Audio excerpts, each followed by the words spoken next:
Suman TV వీక్షకులకు అశేష ప్రజానీకానికి నమస్కారం అండి. కలౌ వెంకటనాయక ఆ వెంకటేశ్వరుని కరుణాకటాక్షం చేత ప్రజలందరూ సుఖ శుభ సంతోషాలతో జీవించాలని మనస్ఫూర్తిగా కోరుకుంటూ ఈరోజు లలితాదేవి మహత్యంలో భాగంగా సిరీస్లో భాగంగా శత్రునాశన దేవి పూజ భాద్రపద మాసంలో మాత్రమే చేసే పూజ. అది కూడా ఎప్పుడు చేయాలి అంటే పౌర్ణమి రేపనగా చేసుకోవచ్చు, లేదా అమావాస్య నాడు చేసుకోవచ్చు. ఈ 2 రోజులే దీనికి ఎలిజిబుల్ అండి. మీకు ఎలాగ మీ ఇంటి పరిస్థితులు, మీ శరీర ఆరోగ్య పరిస్థితులు ఎలాగ నిర్ణయిస్తే అలా మీరు చేసుకోవచ్చు.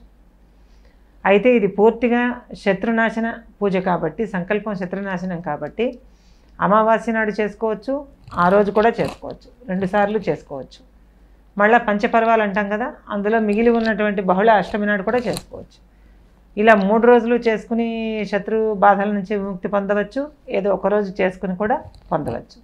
ఎంత చేసింది అంత, ఎంత చేసి మీరు ఎంతవరకు మీరు భక్తి శ్రద్ధలు ఉపయోగిస్తే అంత ఫలితం పొందవచ్చు.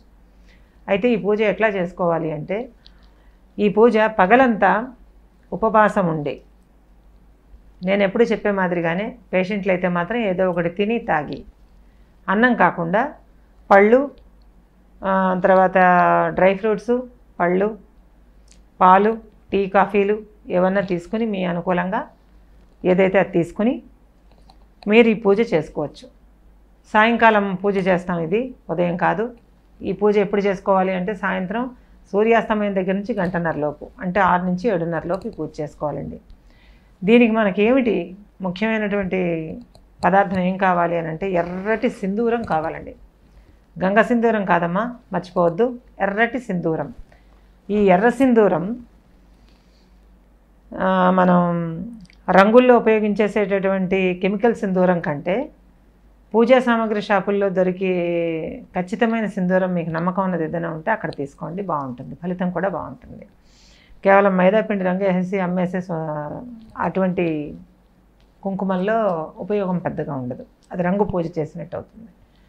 సింధూరం మీకు ఎక్కడ నమ్మకం ఉంటే అక్కడ తీసుకోండి. సింధూరమే దీంట్లో ప్రధానమైన ఇంగ్రీడియంట్ అన్నింటికి.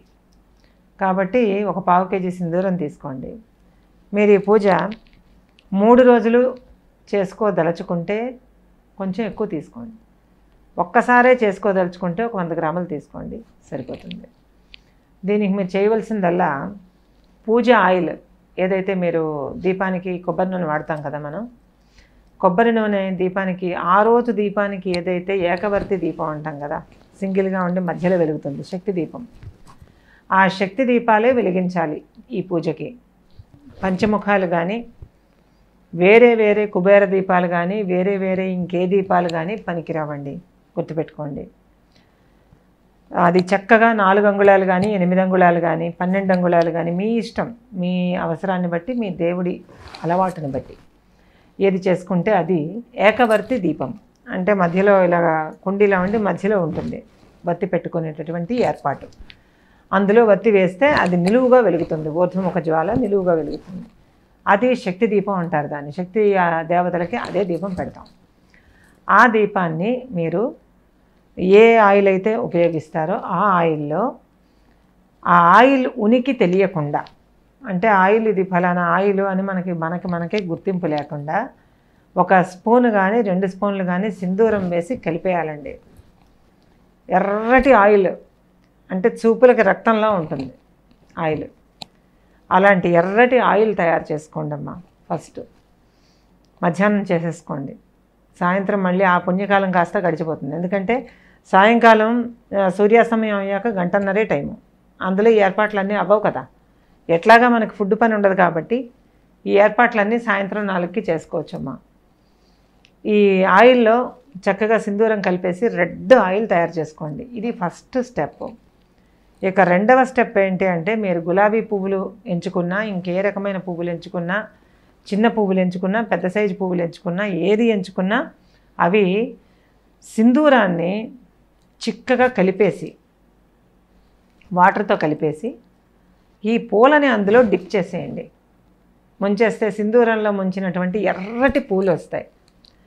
మనము ఎలాంటి పువ్వులు కొన్నా ఆ రెడ్ రాదు, కాబట్టి సింధూరంలో ముంచినటువంటి పువ్వులు, తర్వాత ఎర్రటి అక్షతలు, మన అమ్మవారి పూజల్లో సాధారణంగా వాడుతూ ఉంటాం కదా ఎర్ర అక్షతలు, సేమ్ ఎర్ర అక్షతలు. ఎర్ర అక్షతలు అంటే ఇదే మిక్స్లో, అంటే ఆయిల్ కాదు, ఇదే మిక్స్లో బియ్యం పోసేసి కలిపేసి తెల్ల గింజ అంటూ లేకుండా ఎర్రటి అక్షతలు. ఇవి మాత్రం ఖచ్చితంగా మీరు తయారు చేసుకోవాల్సిన మొదటి ఏర్పాట్లు తల్లి. ఇది అయిపోయిన తర్వాత సాయంకాలం మీరు స్నానం చేసుకుని ఎర్రటి వస్త్రాలు ధరించి, ఎర్రటి చీర, మీకు పట్టైనా పర్వాలేదు, ఏదైనా పర్వాలేదు, ఎటువంటి బట్టలు అనేది అనవసరం, అది ఎరుపు రంగు బట్టలు. నైటీలు పనికిరావు. చీర రవిక అంటే చీర జాకెట్టు వేసుకోవాలమ్మా, ఎరుపు రంగుది వేసుకోండి. ఎరుపు రంగు వస్త్రాలు ధరించండి. దేవుడి ముందు ఎరుపు రంగు పీట అంటే పీట మీద ఎరుపు రంగు ఆసనం వేసుకొని కూర్చోండి. అంటే ఎరుపు రంగు బట్ట, చున్నీ కావచ్చు, ఏదైనా కావచ్చు, పీట మీద పరిచేసి కూర్చోండమ్మా. కూర్చుని అమ్మవారికి కొద్దిగా పక్కకి, ఎదురుగా ఉండకూడదు శక్తికి ఎప్పుడూ కూడా, కొంచెం ఒక అరడుగు పక్కకి కూర్చుని మీ పూజ మొదలు పెట్టుకోండి. అమ్మవారికి మీరు చక్కగా దీపారాధన, ముందు ఎర్రటి నూనెతో దీపారాధన చేస్తారు. చేసిన తర్వాత ఏమి చదవాలి అంటే ఖడ్గమాలా స్తోత్రం చదవాలి. ఆ ఖడ్గమాలా స్తోత్రం 7 సార్లు చదవాలమ్మా. 7 సార్లు. అన్ని రకాలైనటువంటి సంకటాలు, ఆపదలు, ఇబ్బందులు, 7 జన్మల శత్రుత్వాలు అందులో పోతాయి. దానికి సిగ్నిఫికెన్స్ 7. సో 7 సార్లు ఖడ్గమాల పారాయణ చేయాలి. 7 సార్లు ఖడ్గమాల పారాయణ చేస్తున్నంతసేపు ఈ ఎర్రటి పుష్పాలతోటి, సింధూరం అద్దిన పుష్పాలతోటి, సింధూరంతో కలిపిన ఎర్ర అక్షతలతోటి అమ్మవారిని అర్చించుకోవాలి. ఇదే ఇంపార్టెంట్ స్టెప్ ఇందులో. ఈ 3 అయిన తర్వాత 7 సార్లు ఖడ్గమాల పారాయణ పూర్తయిన తర్వాత మీరు చేసుకోవాల్సింది 7 సంఖ్యలో అగరవత్తులు వెలిగించుకోవాలి. 8 కాదు, 7 వెలిగించుకొని 7 అగరొత్తులు అయిపోతాయి. అయిపోయి 7 అగరొత్తులు ధూపం చూపించేస్తారు. ఆ తర్వాత బొగ్గులైతే బొగ్గులు, ధూపం కుండి అయితే ధూపం కుండీలో చక్కగా, ఇప్పుడు వస్తున్నాయిగా కొత్తగా ధూపం గోలెల్లాంటివి, అటువంటి దాంట్లో చక్కగా ధూపం వేసుకోండి. ఆ ధూపంలో గుగ్గిలం వెయ్యాలమ్మా, గుర్తుపెట్టుకోండి. సాంబ్రాణి ధూపం కాదు. బజార్లో గుగ్గిలం కడ్డీలు దొరుకుతాయి, పూజా సామాగ్రి షాపుల్లో దొరుకుతాయి. గుగ్గిలం తెచ్చి ఉంచుకోండి, దసరా వస్తుంది. గుగ్గిలం తెచ్చుకుని ఉంచుకోండి. ఆ గుగ్గిలాన్ని చితగ్గొట్టి ధూపం వేయాలి అమ్మవారికి. వేసి ధూపంతో పూర్తిగా గదంతా నిండిపోయినంత ధూపం వేయాలి ఎప్పుడు కూడా అమ్మవారికి. వేశాక అప్పుడు మీ కోరిక చెప్పుకోండి. చెప్పుకున్న తర్వాత పులగాన్ని నివేదన చేయండి. ముద్గౌదన సక్తచిత్త సాకిన్యాంబ స్వరూపిణి. సాకిని రూపంలో అమ్మవారు ముద్గౌదనము అనగా పులగాన్ని స్వీకరిస్తుంది. పులగం, దాని మీద ఒక చిన్న మొక్క, బెల్లం మొక్క పెట్టి నివేదన చేసేయండి.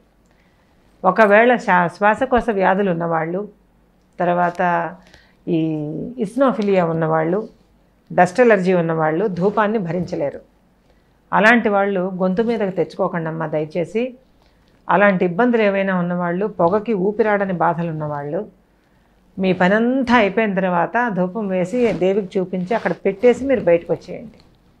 ఎందుకంటే అన్నింటికంటే శరీరమే ఆద్యం దేనికైనా. మన శరీరం తాలూకా సుఖ దుఃఖాలను మనం పట్టించుకునే మనం దేవుణ్ణి నర్చించాలి. ఫస్ట్ ఆత్మ, తర్వాత పరమాత్మ. అది గుర్తుపెట్టుకోండి. పెట్టుకొని ఈ పూజ ఈ విధంగా చేసుకుని మీ శత్రువులు అంతర్గత బహిర్గత శత్రునాశనార్థం అని మీరు చదువుకోవాలి. అంతర్గత బహిర్గత శత్రువులు, లోపల బయట ఉన్న శత్రువులు నశించాలి అంటే వాళ్ళు ఏదో అయిపోవాలని కాదు, మన జోలికి రాకుండా ఉండాలి అని మీరు సంకల్పం చేసుకొని ఆ పులగాన్ని అక్కడ పెట్టేసి 1 గంట తర్వాత ఆ పులగాన్ని తీసుకొని బయటికి తెచ్చుకొని చక్కగా మీరు భోజనం చేయండి. అది శత్రువులు ఉన్న మీ దంపతులు కానీ లేదా మీరు కానీ తినచ్చు, పిల్లలకు కూడా వద్దండి. ఈ రకంగా పూజ చేసుకుంటే మీ కుటుంబాన్ని పట్టి పీడిస్తున్న శత్రు బాధ మీరే ఊహించలేనంత విచిత్రమైన పద్ధతుల్లో టర్న్ అయిపోతుందండి. ఇది చేసుకోండి. శత్రుబాధ నుంచి మిమ్మల్ని, మీ కుటుంబాన్ని, మీ దాంపత్యాన్ని కాపాడుకోండి. ప్రశాంతమైన కుటుంబ జీవనాన్ని ఆస్వాదించండి. సంతోషంగా ప్రశాంతంగా జీవించండి.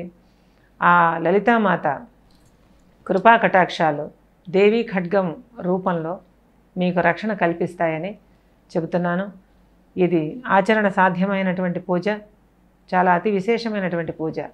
దీన్ని చేసుకొని ప్రజలందరూ కూడా, మన ప్రేక్షకులందరూ కూడా వాళ్ళ శత్రువుల నుంచి, బాధల నుంచి విముక్తి లభించాలని, విముక్తి పొందాలని కోరుకుంటూ లలితా కటాక్ష సిద్ధిరస్తు.